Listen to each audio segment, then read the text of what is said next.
Sa game na to, ang nakalaban natin ay ang top 1 global, Cecilion, at bukod doon ay kasama niya pa ang top 7 global, Bruno.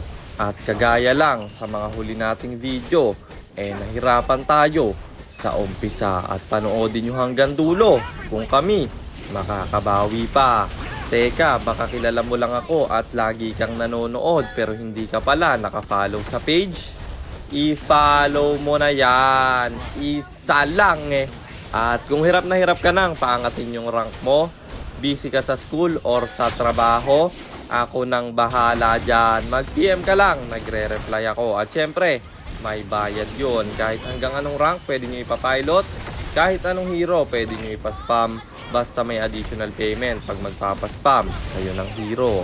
So ayun, top 1 global ang kalaban. Kaya naman nandito ulit tayo sa bakbakan ng limahan. Digmaan na!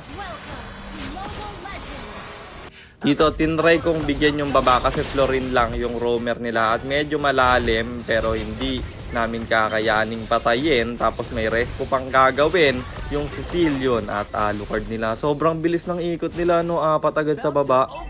At dahil doon sila ang naunang pumwesto dito sa Lord at yung Ruby. Tayo'y naabangan pero may flicker na gagawin. Yung edit namin, huli pa sa kadita kaya bagsak yung jungler nila at low HP na ako. Ayoko nang ipilit kasi baka mamatay lang. Tinuloy ng kampe, pinurse ng edit, puti na lang na last hit ng kadita. Kaya naman yung first turtle, kami ang makakakuha. Kapag sa gold lane sila gumagank, nabibigyan sila at 3-5 na nga. Kaya sabi ko, dito na lang tayo sa top kasi mag-isa to na pa-ulti yung Florin pero hindi sumapat yung heal na kanyang dala. Walang magde-def dito kaya nag-tower lock na kami. Yung mid lane nawawala at umangat na nga, naka-purify siya kaya hindi na zone out. At palo talaga mag-Cecilion guys, so na-def niya pa yon pero low na rin naman at binigyan nila yung edit. Okay lang na namatay yung edit doon kasi nakuha na namin yung plating at one hit pa yung natira sa tore nila at nabigyan yung baba kasi lagi silang nagre-react guys. Pansin nyo,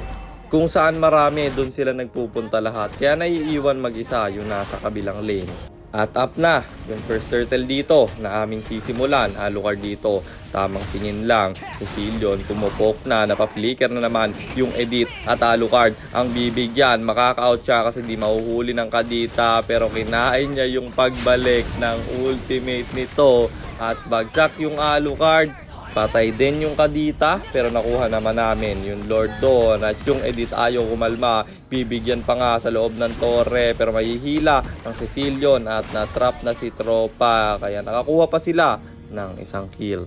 At tingnan nyo, may gank na naman nagagawin yung mga kampi ko at doon na naman sila sa gold lane. Di ba kanina pa hindi sila makagank dyan, lagi silang nabibigyan at ayun nga, nangyari na naman. Tatlo silang namatay doon, wala man lang nakuha kahit isa. Kaya ako dito ay umisip ng paraan at ang naisip ko ay basagin yung kanilang gitna. Hindi tayo nagpapahit ng torre kasi alam kong magre-react na yung mga yan. At buti na lang, Cecilion lang yung umangat at pagdating ng Alucard, nakuha ko na yung torre sa gitna. Up na yung turtle dito at bagsak yung edit namin, namatay pa pati Natalia kaya kulang kami ng dalawa at ang kailangan yung gawin sa gantong sitwasyon i-clear nyo yung gitna kasi kulang kayo, matik pagkakuha ng turtle nyan babasag yan. At na-clear ko naman, ang laki na ng kanilang lamang pero hindi pa rin tayo susuko sa laban.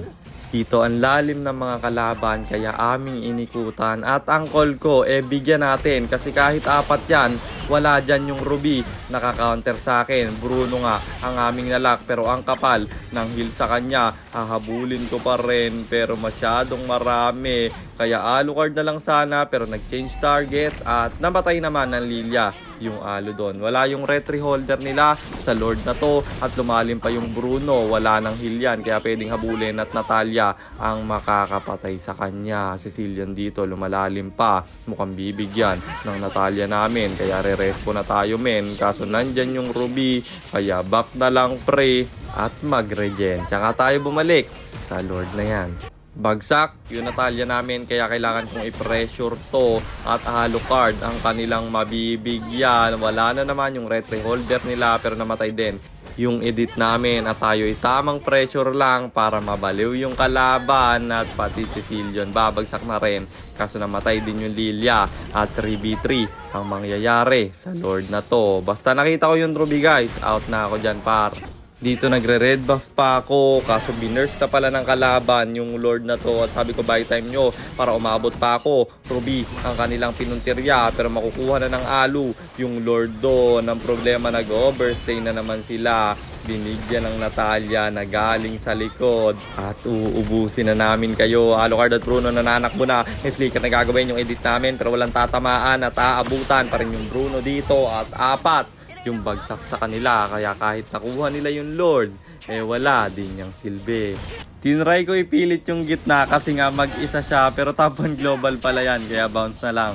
Kaya sa gantong labanan talagang dapat mahaba yung pasensya mo pero yung edit at Lilia namin masyadong mainit ang ulo kaya yung edit ang babagsak doon. Natalia nagkaabang ng tamang tempo dito. Low HP na yung mga kalaban at inikutan yung Alucard pero Bruno na lang daw kasi dinash ina. Nakala ng Bruno kaya niya yung Natalia pero siya pa nga yung nabigyan doon. 1-for-1 trade ang nangyari.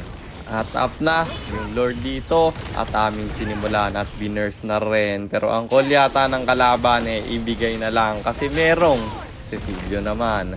Kapag ganyang malakas pang def ng kalaban, wag nyong madaliin guys. Ubusin nyo muna yung inhibitor turret nila.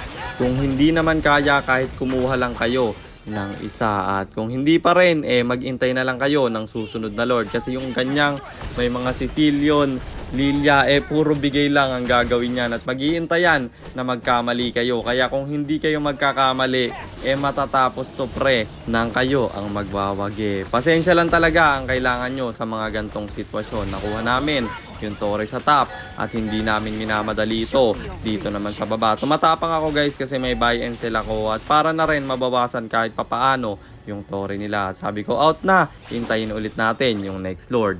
Walang clash na naganap hanggang sa lumabas yung Lord at up na nga to kaya dito na magbabakbakan to. Lilia humaharap pahabulin yung mga kalaban at di niya napindot yung ulti niya kaya mabibigyan siya at pag gantong kulang kayo ng isa i-clear nyo lahat ng nakikita nyong minions para ma-pressure yung kalaban at hindi simulan yung Lord na yan. Pero kahit na nakaplow yung minions tumapang pa rin sila na pwestuhan tuloy ng Natalia yung Cecilion. Pero grabe, one hit na yun kanina. Kumapal bigla yung buhay dahil sa ulti ng Florin pati sa Aqua Plus para mabibigyan ng kaditayan. At yung alo dito aming hahabulin pero di aabutan at bagsak yung Natalia. Kulang na naman kami ng isa pero pabuhay na yung Lilia kaya 4v4 ang mangyayaring laban dito.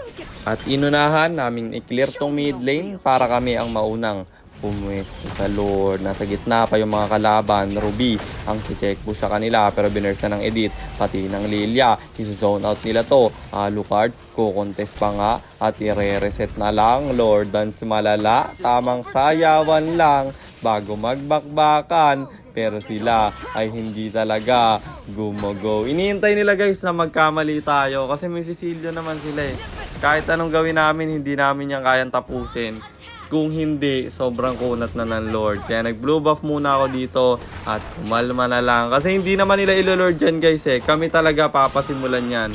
At na-pressure sila sa Natalia. Kaya naman ni-reactan nila. At nung nakita ko na tatlo na yun nasa top, umapat pa nga. Binurse na namin yung Lord. Ang call na naman nila dito, dep na lang. May Cecilio naman. Kaso yun lang, napitas ng Natalia yung alo nila. Kaya kulang sila ng isa sa paparating na Lord.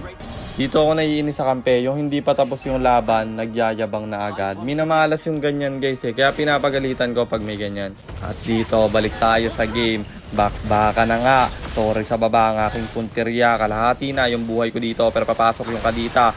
Kaya low HP na yung mga kalaban. At may flicker na gagawin yung edit namin at bagsak yung Cecilion. Kaya kami nag-tower lock at panalo na naman tayo sa bakbakan ng limahan.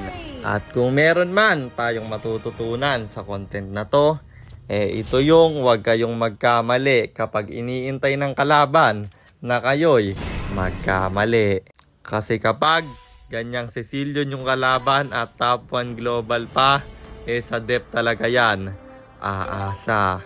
Hindi naman nauubos yung Lord guys kaya Intayin nyo lang ng intayin kung hindi matapos. Basta wag nyong pipilitin kung hindi kayo sigurado na kaya nyong tapusin.